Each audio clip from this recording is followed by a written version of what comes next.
few days ago, I found something so valuable and so important to my life that it has literally changed it from the second I heard it. It was from a very famous man you might know. I believe his name's Andrew Huberman. And he was on this podcast speaking. And this one phrase he said completely transformed my life. And I'm not joking about it. I'm not trying to make you stay to the video. I'm being dead honest with you. Ever since I heard this piece of advice, I've been braver, I've been more intellectual, and I've begun to understand why I feel a specific way. I was watching this one man on YouTube. I believe his name's Teaching Men Fashion. He's pretty popular in the realms of self-evolution. You've probably heard of him before. And he was reviewing this clip on a podcast from Andrew Huberman. And I'll tell you the quote right now, so you don't have to wait actually. It was something along the lines of, why do you feel a certain way? You need to sit down and analyse why you feel a certain way. And obviously I am completely paraphrasing. To remember it word for word, not possible in my vocabulary, right? But as a paraphrase, the quote was essentially about emotion and having emotional control. Because if I have emotional control, stoicism, I'm able to analyse why I feel a specific way. And I semi-touched up on it yesterday in the anger video. Right, I said you need emotional control, you need stoicism. I didn't tell you how. And today I'm going to tell you how, obviously. The way that I've been finding most useful to be able to understand why I feel specific ways is this very interesting thing where before you react, you genuinely just stop and think. Or maybe you go outside, you're reacting, you're speaking out loud, which is something I like to do a lot of the times. I'm a bit crazy. I like to speak out loud and try and understand why. So that's exactly what I did. I was at the park playing football. The sun's just about to set. The kids have just left from playing football across the football pitch, right? I was on one side, they were on the other, pissing about with their bikes and what's not. And everybody left. It was basically dark. It was only the moonlight. And I was having a rant to myself. I was like, why does this have to happen this way? Why do I feel so passionately angry? Why do I feel so passionately upset? Why do I feel such a passionate love? And being able to be outside and genuinely think why, instead of just complaining over and over and over and over again, which is something I used to do a lot in the past, right? I used to be like, oh, the internet's so slow. Why does it always have to be so slow? When I used to play video games, right? Be one of these cringe complainers. Because I'll be honest with you, brother, I was a cringe complainer on the video games. But I'm not anymore. I'll be honest with you. When it was windy, even like before I knew this, right? When it was windy, a week before I learned this, I was like, why does it have to be windy when I'm trying to play football? It's ruining it for me. Complaining, moaning all of the time. Instead of being like, why did I pick to come now? Why do I feel so angry about the wind? And you sit down and you think, why do I feel angry about the wind? The wind, man. Weather? I'm angry about weather. And you genuinely get to be a bit more considerate and a bit more thoughtful behind why you feel specific ways. And when you're more thoughtful, you're going to act in more intellectual ways that's going to come across more intellectual for other people.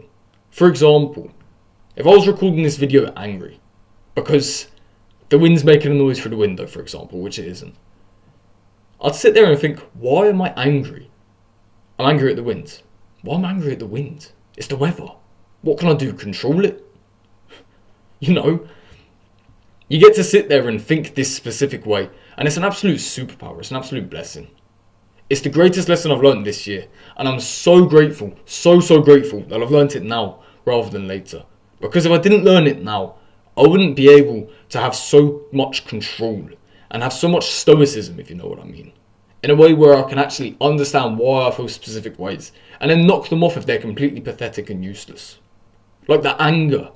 Some people have anger towards the new year, new me masses inside of the gym and the masses inside of their cars going 10 miles an hour under the speed limit. Because it's England, everyone's slow, right? And some people have genuine anger about this. And I sit there in the car and think, why are they angry? Well, because of other people. What, they're going to let other people ruin their day? And I can't be angry like them. Because they are angry about other people. You should only be angry about yourself. You shouldn't be angry about the wind. You shouldn't be angry about the rain, the sun, the frost, anybody, anything. other than yourself. The only person you can ever truly be angry at or sad at is yourself. The only people who you can be showing anger, sadness, and emotion towards is the people you love, the people you respect and care about dearly. You just have to understand why. And once you get the insight to be able to understand why you feel a specific way, it'll be able to completely transform your life. Now, using this method, you're not going to become immune. You're not going to become invulnerable to these emotions. Emotions are inevitable. Emotions are some chemical science stuff in our heads. We can't sit there and actually stop them from coming. I still feel angry sometimes, obviously. I guarantee you the most stoic and calm person you know still feels angry sometimes. But the difference in between you and that stoic person you know is that person is analysing why they feel angry. And if it's an illegitimate reason, they completely disregard of it. And using this philosophy, I guarantee you, your mood's going to improve drastically because you'll have less and less reason to be angry. I said controlled anger is a good thing. It's a good thing for working towards something. But this random lash out anger is what I'm talking about now. If you just have some anger that you just feel like, for no reason, right? Angry and you just want to punch somebody, something, get angry at inanimate objects. I've been there. I made mistakes. I fucked up. I genuinely really badly fucked up. I'm not going to say it on camera. Huge mistakes. You've got to learn from that. Because otherwise you're going to go the hard way. You're going to go to hospital because you kicked a lamp post and broke your shin. You're going to go to hospital because you stumped on the ground and snapped your ankle. Or something. I don't know. I'm making up stuff, right? But if you don't have that control that I'm talking about with this video, if you don't have that control and that purpose behind your emotion, it's about as good as just thinking I feel angry even though I'm really happy. You know, if there's not an actual reason, you shouldn't be. Obviously you can create a reason. You can look at yourself and be like, why am I so lazy? Because you can't find a reason. It's just cope. And then once you realise you're actually creating cope to make yourself sound like a good person, then you can be angry and be like, yeah, you're right, I actually need to start working. I'm such an arrogant, lazy prick. And then you can get angry at yourself and use that for fuel. But otherwise, brother, genuinely consider why you feel a specific way. Because if you don't actually know the why you feel a way, how are you supposed to trust your emotions? If you don't know you feel angry, if you don't know why you feel angry, how are you just going to trust that you're angry? What happens if it's just your mind playing a trick on you? Because your mind's a very powerful place. I've wanted to make a video, something similar, to your mind being the best tool in your life and the worst tool in your life. The best because it can control you completely, right? With your mind, you can say no to the temptations, you can say no to evil, you can completely push evil away over there, and you can just stay in this positive zone right here. But also, your mind creates these negative thoughts.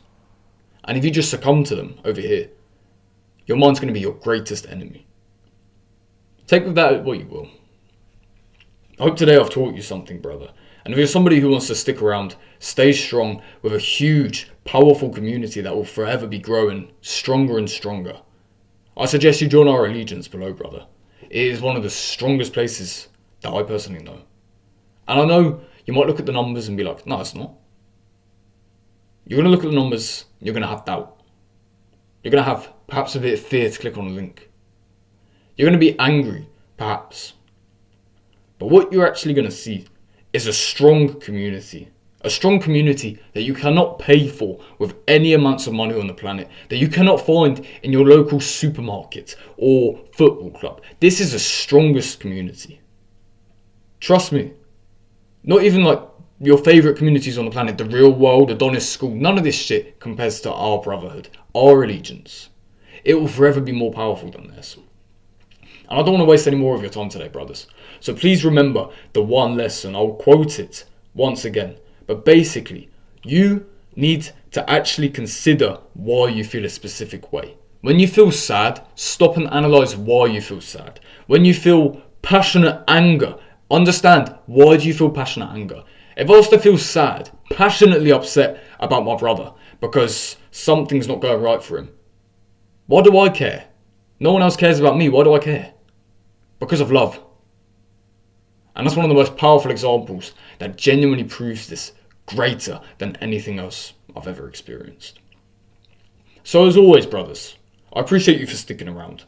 Please do make sure to check out the Discord if you are brand new and you're somebody who might stick around for a very long while. Somebody who's actually going to be close to me when I get up there. Someone who has trust in me. And as always, stay strong out there, brothers. We'll see you tomorrow.